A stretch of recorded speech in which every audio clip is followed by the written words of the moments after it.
తెలంగాణ రాష్ట్ర ప్రజలకి నమస్కారం అండి. ఈరోజు జరుగుతున్న ప్రభుత్వ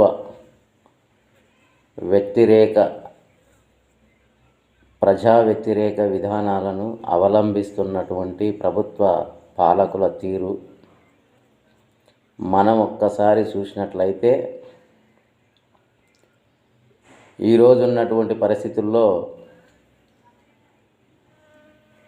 ప్రజల కోసం, ప్రజా సమస్యల కోసం పరిపాలన చేయడం లేదు. కావున ప్రభుత్వ పాలకులు, ప్రభుత్వ పరిపాలన చేస్తున్నటువంటి నాయకులు, అధికారంలో ఉన్నటువంటి రాజకీయ పార్టీలు ఒక ప్లాన్ ప్రకారం ప్రజలను అణగదొక్కడం కోసం, ప్రజా సమస్యలను పక్కన పెట్టి స్వార్థ ప్రయోజనాల కోసం పరిపాలన చేస్తున్న సంగతి మనం కళ్ళారా చూస్తున్నాం. ఈరోజు ఉన్నటువంటి పరిస్థితుల్లో కేంద్రంలోనైనా రాష్ట్రంలోనైనా రాజకీయ పార్టీలు చేస్తున్న పరిపాలన ఎలాగా ఉంది అని అంటే, ఢిల్లీలో ఒక రకమైనటువంటి పరిపాలన, గల్లీలో ఒక రకమైనటువంటి పరిపాలన జరుగుతూ ఉంది. అది ఢిల్లీ పరిపాలన అయినా, ఇది గల్లీ పరిపాలన అయినా ప్రజా వ్యతిరేక విధానాలను అవలంబిస్తున్నటువంటి పరిస్థితి. పేదోడికి సాయం చేసే ప్రభుత్వాలు కావు, పెట్టుబడిదారి కొమ్ము కాసే ప్రభుత్వాలుగానే వ్యవహరిస్తున్నాయి. పెట్టుబడిదారి వ్యవస్థను బలోపేతం చేయడానికే ఈ పరిపాలన కొనసాగుతూ ఉంది. గత 10 సంవత్సరాలుగా మనం చూస్తూనే ఉన్నాం. పేదవాడి కోసం పనిచేసిన గవర్నమెంటు ఈ 10 సంవత్సరాలుగా ఎక్కడా కనిపించట్లేదు. పేదవాడి కోసం పని చేయాలన్న ఆలోచన కూడా లేనటువంటి పరిస్థితి. గరీబు పరిస్థితుల్లో పేదవాడిగానే మిగిలిపోతున్నటువంటి పరిస్థితి. ఎన్నికల ముందు ఇచ్చినటువంటి వాగ్దానాలు, అనేక రకాల వాగ్దానాలు ఇచ్చారు. కేంద్ర ప్రభుత్వం అయితే బ్యాంకుల్లో ఉన్నటువంటి పెత్తందారుల నల్ల డబ్బు తీసుకొచ్చి ప్రజలకు వంచుతానని చెప్పారు. కానీ ఎన్నికల కోసం మాత్రమే ఇచ్చినటువంటి ఆ హామీ ఇంతవరకు అమలు కాలేదు, నెరవేరలేదు. ఇక ఉద్యోగం, విద్య, కేంద్ర ప్రభుత్వం ఇవ్వాల్సినటువంటి ఉద్యోగాలను మూసిపెట్టేసింది. కేంద్ర ప్రభుత్వం పూర్తిగా పెట్టుబడిదారి వ్యవస్థ కొమ్ము కాస్తూ పరిపాలన చేస్తూ ఉంది. ఇక రాష్ట్రానికి వచ్చినట్లయితే రాష్ట్ర ప్రభుత్వం, రాష్ట్ర పాలకులు ఇచ్చిన హామీలన్నీ కూడా తుంగలో దొక్కిన పరిస్థితి. నీళ్లు, నిధులు, నియామకాలు అనే పేరుతోటి తెలంగాణ రాష్ట్ర ప్రజలను రెచ్చగొట్టి 2 రాష్ట్రాలుగా విడిపోయిన తర్వాత బూర్జో వ్యవస్థ వచ్చి కూర్చున్నది. ప్రజల కోసం, ప్రజా సేవ కోసం తెలంగాణ రాష్ట్రానికి కుక్కలాగా పనిచేస్తా, ఓ జీతగానిలాగా ఉంటా అన్న ఈ తెలంగాణ పాలకులు ఇంతవరకు తెలంగాణ ప్రజలకు చేసింది ఏమీ లేదు. డబుల్ బెడ్రూమ్ కావచ్చు, కేజీ టు పీజీ ఉచిత నిర్బంధ విద్య కావచ్చు, పేదవాడికి అందుతుంది అనుకున్నాం. ఎస్సీ ఎస్టీలకి 3 ఎకరాల భూమి అని అన్నాడు, కానీ ఏ ఒక్కరికి ఇచ్చినటువంటి పరిస్థితి లేదు. అదేవిధంగా డబుల్ బెడ్రూమ్ ఇల్లు ఏ ఒక్క పేదవాడికి అందలేదు. ఇలా నిజంగా రాజు న్యూస్ రఘు గారు చెప్తున్నారు, వచ్చిన వార్తలు చదువుతూ చెప్పాడు. కానీ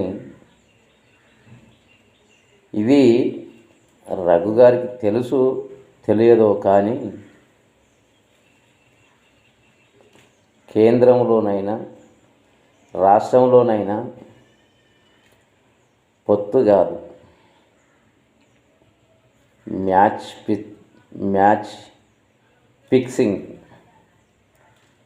ఫిక్సింగ్ ప్రభుత్వాలు ఇవి. బర్రెకి తన్నుమని చెప్పడం, దుడ్డెకి శీకమని చెప్పడం. మ్యాచ్ ఫిక్సింగ్ అంటేనే అలాగుంటుంది. రేపు రాబోయే రోజుల్లో ఈ 2 మ్యాచ్ ఫిక్సింగ్లోనే ఉంటాయి. గతంలో మనం చూసాం, జనరల్ ఎలక్షన్లలో ఎంఐఎం టీఆర్ఎస్ మ్యాచ్ ఫిక్సింగ్ చేసుకొని ఏ రకంగా అయితే గవర్నమెంట్ ఫామ్ చేశారో, ఏ రకంగా అయితే గవర్నమెంట్ ఫామ్ చేసిన తర్వాత టీడీపీ కాంగ్రెస్ ఎమ్మెల్యేలను బెదిరించి వీక్నెస్లను పట్టుకొని డబ్బులకు వస్తువులకు స్వార్థాల కోసం లొంగ తీసుకొని టీఆర్ఎస్ పార్టీలో చేర్చుకున్న ఎమ్మెల్యేలను అయితే ఏ విధంగా చేర్చుకున్నారో మనందరం చూసినాం. ఈ మ్యాచ్ ఫిక్సింగ్ ప్రభుత్వాలు ఆ రకంగా వ్యవహరిస్తాయి. ఇంకా ముందు కూడా మాది 2023లో ప్రభుత్వం అని చెప్పేసి బీజేపీలో అయినా మమ్మల్ని ఎవరు ఓడించలేరని టీఆర్ఎస్ అయినా చెప్పుకున్నప్పటికీ వాళ్ళు మ్యాచ్ ఫిక్సింగే తప్ప వేరేది కాదు. ఒకటి ఏంటంటే వీళ్ళందరికీ కూడా ప్రత్యామ్నాయంగా హ్యాండ్గా నిలబడడం కోసం కులమతాలకు అతీతంగా ప్రజా సంఘాలు, సోషల్ మీడియా, పత్రిక ప్రింటింగ్, ఎలక్ట్రికల్ మీడియా ప్రజల వైపు ఉండి ప్రతిపక్షాలను బలపరిచినట్లయితే ఈరోజున్న పరిస్థితుల్లో ప్రతిపక్షాలు ఖచ్చితంగా అధికారాన్ని ఫామ్ చేసే విధంగా ముందుకెళ్ళడానికి అవకాశం ఉంది.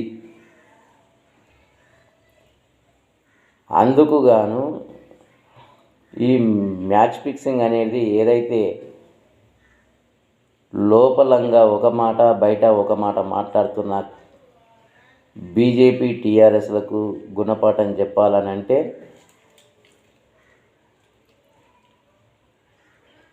చిన్న చితక పార్టీలతో కలుపుకొని ప్రజా సంఘాలకు కలిసి ప్రతిపక్షాలను నిలబెట్టే కార్యక్రమాన్ని ముందుకు తీసుకురావాల్సినటువంటి అవసరం ఉంది.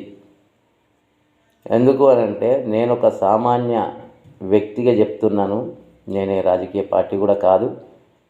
అయినప్పటికీ ఇలా తీన్మార్ మల్లన్న పరిస్థితి, జైల్లో ఉండంగా కేసులు బుక్ చేసే కార్యక్రమం, ఇది ఎక్కడ అన్యాయం అండి? ఆయన తీన్మార్ మల్లన్న జైల్లోనే ఉన్నాడు, పోలీస్ కస్టడీలోనే ఉన్నాడు. మళ్ళీ బెదిరింపులు ఎట్లా బెదిరించాడు? ఆయన జైల్లో ఉండి బెదిరించాడా? ఎంత దుర్మార్గమైంది! ఇలాంటి దుర్మార్గమైనటువంటి పరిపాలన ఏంటి ఇది? ఎవడు ఎదిరిస్తే వాడిని లోపలేయటమా? ఎవడు ఎదురు మాట్లాడితే వాడు లోపటేయటమా? ఇదేమన్నా దొరబాంచని కాల్మక్తనే రోజుల? ఈ పెట్టుబడిదారి వ్యవస్థ ఉన్న కాలం ఇట్నే ఉంటుంది. పెట్టుబడిదారి కాలం ఉన్నంతసేపు, పెట్టుబడిదారి కొమ్ము కాస్తున్నటువంటి పరిపాలకులు ఉన్నంతసేపు ఈ రకంగానే నడుస్తుంది. ఇప్పటికైనా రాబోయే రోజుల్లో ప్రజలు గమనించాలి.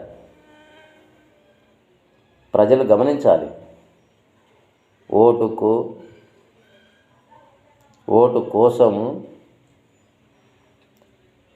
బీర్లు, బిర్యానీలు, మందు, మశానం తీసుకొచ్చి ఇళ్ళకి ఇచ్చినప్పుడు, డబ్బులు ఇచ్చినప్పుడు ఈ ప్రజలు తిరస్కరించి మా ఓటు మేము స్వేచ్ఛగా మా ఇష్టం ఉన్నోనికి వేసుకుంటామనే పద్ధతిలో మారాలి.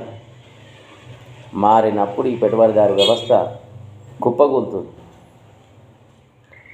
ప్రజల వ్యవస్థ ముందుకొస్తుంది. అందుకుగాను ఈ యొక్క పెట్టుబడిదారు వ్యవస్థ కుప్పగూలాలంటే ప్రజల ఐక్యం కావాలి, ప్రజా చైతన్యం రావాలి. ప్రజల్లో చైతన్యం వచ్చినప్పుడే ఈ పెట్టుబడిదారు వ్యవస్థ కుప్పగూలుతుంది. పెట్టుబడిదారు వ్యవస్థ ఉన్నంతకాలం ఏది కూడా ముందుకొచ్చే పరిస్థితి ఉండదు. అందుకుగాను పెట్టుబడిదారు వ్యవస్థను కుప్పగూల్చడం కోసం గ్రామీణ ప్రాంతాలలో, మండల ప్రాంతాలలో, జిల్లా ప్రాంతాలలో, స్టేట్ వ్యాప్తంగా ప్రతిపక్ష నాయకులకి, ప్రతిపక్ష లీడర్లకి, ప్రజా సంఘాలకి మద్దతుగా గ్రామీణ ప్రాంతాలలో ప్రజలు ఖచ్చితంగా మద్దతుగా నిలవాలనంటే అక్కడ ఉన్నటువంటి ప్రజా సంఘాలు, ప్రతిపక్షాలు గ్రామీణ ప్రాంతాల ప్రజలను కూడగట్టుకొని ముందుకు సాగాలి అని చెప్పేసి నాకున్న అభిప్రాయం చెప్తా ఉన్నా. మిత్రులారా, నా పేరు కాసం మల్లేషు, ఇబ్రాహీంపట్నం మండల్, రంగారెడ్డి జిల్లా. ఈ యొక్క పెట్టుబడిదారి వ్యవస్థను గద్దె దింపడం కోసం ప్రతి వ్యక్తి చేయి కలపాలి, భుజం కలపాలి. ప్రజల కోసం పనిచేసే వ్యక్తులను ఎన్నుకోవాలి.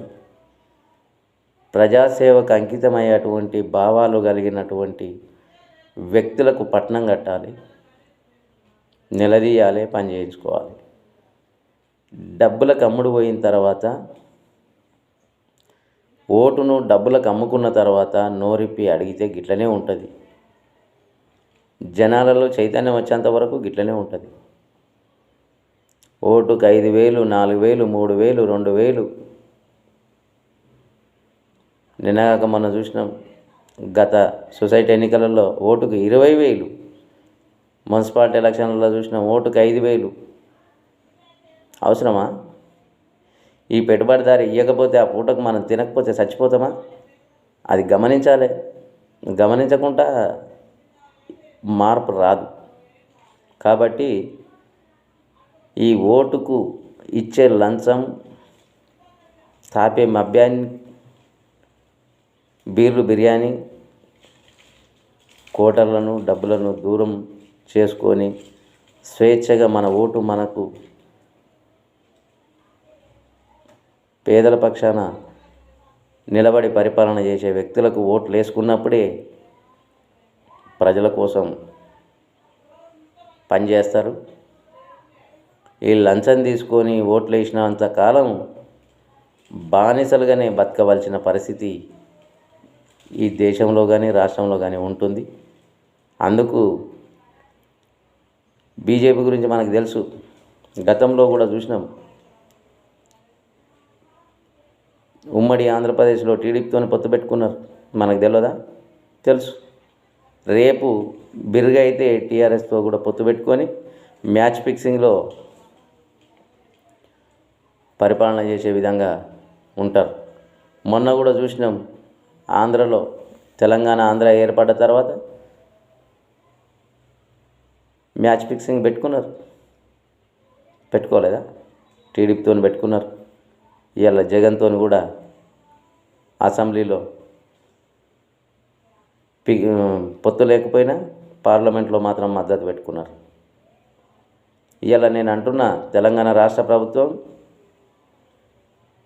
రాష్ట్ర బార్డర్లలో ఆర్టీఓ పేరుతోటి, రవాణా శాఖ పేరుతోటి లక్షల కోట్ల రూపాయలు వసూలు చేస్తూ ఉంది. ఎవ్వనయ్య సొమ్ము. అన్ని ఉన్నా డబ్బులు ఇవ్వాలి, బండికి పేపర్లు ఉన్నా, డ్రైవింగ్ లైసెన్స్ ఉన్నా, అన్నీ A to Z ఉన్నా డబ్బులు ఇవ్వాలి. 1000, 500, 1000, 1500, 2000 బండ్లను బట్టి వసూలు చేస్తూ ఉన్నారు. తెల్లారి వరకు తక్కువలో లెక్క పెట్టుకున్నాయి 1 లక్ష రూపాయలు వసూలు అవుతున్నాయి ఒక్కొక్క బార్డర్ మీద. చుట్టూ 4 బార్డర్లు ఉన్నాయి. 4 బార్డర్లకు 4 లక్షలు లెక్కేసుకో, డైలీ నైట్. అట్లాంటి లక్షలు ఒక్క రోజుకు, ఒక్క నైట్కు, నెలకి ఎన్ని లక్షలు అవుతాయో, ఎన్ని కోట్లు అవుతాయో లెక్క వేసుకోవాలి. ఆ రకమైనటువంటి పద్ధతిలో వసూలు చేస్తూ ఉన్నారు. పోలీస్ శాఖ వసూలు చేస్తూ ఉన్నారు. ఏడ దొరికితే ఆడ పోలీసు వాళ్ళకి కెమెరాలు ఇచ్చి రోడ్ల మీద నిలబెట్టి ఫోటోలు తీస్తూ ఉన్నారు. 1000 రూపాయలు చాలానే వస్తూ ఉంది బండ్లలో. Goods vehicles, cycle, motor, car ఇష్టానుసారంగా డబ్బులు వసూలు చేస్తూ ఉన్నారు. ఎవనయ్య జాగిరండి? ఎందుకని? ఈ రోజున్న పరిస్థితుల్లో రవాణా శాఖలో నడపాలనంటే వెహికల్స్ అప్పులు చేసి వెహికల్స్ కొని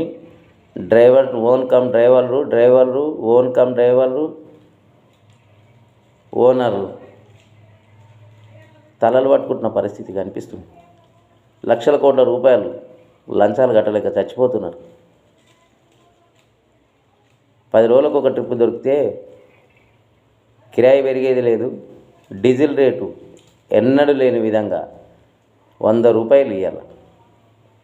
ఇదే బీజేపీ గవర్నమెంట్ ఫస్ట్ 7 ఏళ్ల కింద అధికారంలోకి వచ్చినప్పుడు 50 రూపాయలు లీటర్ డీజిల్ ఉండేది. సగానికి సగం 50 రూపాయలు పెంచి పడదిగింది. రోడ్ల మీద టోల్గేట్లు ఇష్టం ఉన్నట్టు టోల్గేట్లు పెంచారు. ఇష్టానుసారంగా టోల్గేట్లు పెట్టి పేదవాడు ఎట్లకెళ్ళి బతాడండి? పేద ప్రజల కోసం ఈ గవర్నమెంట్, ఈ పరిపాలన చేస్తున్న పాలకులు ఎవరి కోసం పనిచేస్తున్నారు? పేదల కోసం పనిచేస్తున్నారు. పెట్టుబడిదారి వ్యవస్థ కొమ్ము గాయడం కోసం పనిచేస్తున్నారు. దీన్ని మనం గమనించాలి. జాతీయ రహదారిలో ఇక్కడి నుంచి వైజాగ్ పోవాలంటే 12-13 టోల్గేట్లు ఉంటే అప్ అండ్ డౌన్ 3000 రూపాయలు వాళ్ళ టోల్గేట్లకే అవుతున్నాయి. డీజిల్కు 10,000 అవుతున్నాయి. 13,000 రూపాయలు ఖర్చు అవుతుంది. ఇక్కడి నుంచి వైజాగ్ పోవాలంటే ఆ బండిని కిరాయి ఎంత అండి? 12,000, 13,000 వచ్చిన కిరాయి దానికే ఖర్చు అవుతుంది. కాబట్టి ఆ రకమైనటువంటి దుర్మార్గమైనటువంటి పరిపాలన ఇది చేయడం సరైనది కాదు. అందుకు కేంద్ర రాష్ట్ర ప్రభుత్వాలకు గుణపాఠం చెప్పాలంటే గూడ్స్ వెహికల్స్ కొనుక్కున్నటువంటి ఓనర్లు కానీ,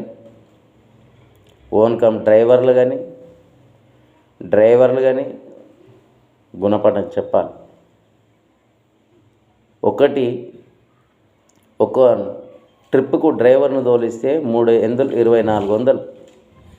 ఒక బండి లోడ్ చేసి పంపిస్తే వైజాగ్ పోయి రానికి 3 రోజులు పడుతుంది. 4 రోజులకు వస్తుంది. 4 రోజులకు వస్తే 3200 డ్రైవర్కి ఇవ్వాలి. 13,000 కిరాయిలో 3200 డ్రైవర్, 10,000 డీజిల్, 3,000 ఫాస్టాగ్, 16,000 రూపాయలు. 3,000 రూపాయలు చేతి నుంచి కట్టాలి. ఇది పాపం, ఇది పరిస్థితి. వెహికల్ నడపాలో వద్దో కూడా ఇలాంటి పరిస్థితులు కూడా ఎదుర్కొంటున్నారు జనాలు.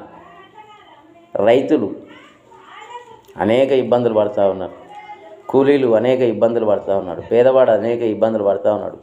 కాబట్టి గవర్నమెంటు చిత్తశుద్ధి ఉంటే కేంద్ర రాష్ట్ర ప్రభుత్వాలకు పేదల మీద ఏమైనా ఆలోచన ఉంటే డీజిల్ రేట్ దింపాలి. పెట్రోల్ ఇవాళ 110 రూపాయలు పెట్రోల్ రేట్ దింపాలి. పేద ప్రజలకు కావాల్సినటువంటి నిత్యావసర వస్తువుల ధరలు దింపాలి. మ్యాచ్ ఫిక్సింగ్ పక్కన పెట్టుకొని ఒకరికి ఒకరు అనుకొని ఖచ్చితంగా పేదల కోసం పరిపాలన చేయాలి. చేయట్లేదు. అదే పెట్టుబడిదారి వ్యవస్థ కొమ్ము కాస్తున్నారు. పెట్టుబడిదారి వ్యవస్థకే సహకరిస్తున్నారు. లక్షల కోట్లు లోన్లు ఇస్తూ ఉన్నారు. తీసుకున్నోడు ఎగదిగిపోతూ ఉంటాడు. వాడిని అడగరు. గ్రామీణ ప్రాంతాలలో ప్రజలకు మొండి చేయి చూపిస్తారు. ఇది పరిస్థితి. గ్రామీణ ప్రాంతాల ప్రజలకు లోన్లు ఏమంటే మొండి చేయి చూపిస్తారండి. ఇది పరిస్థితి. వృత్తిదారులు వృత్తులు కోల్పోయి చాలా ఇబ్బందులు పడుతూ ఉన్నారు.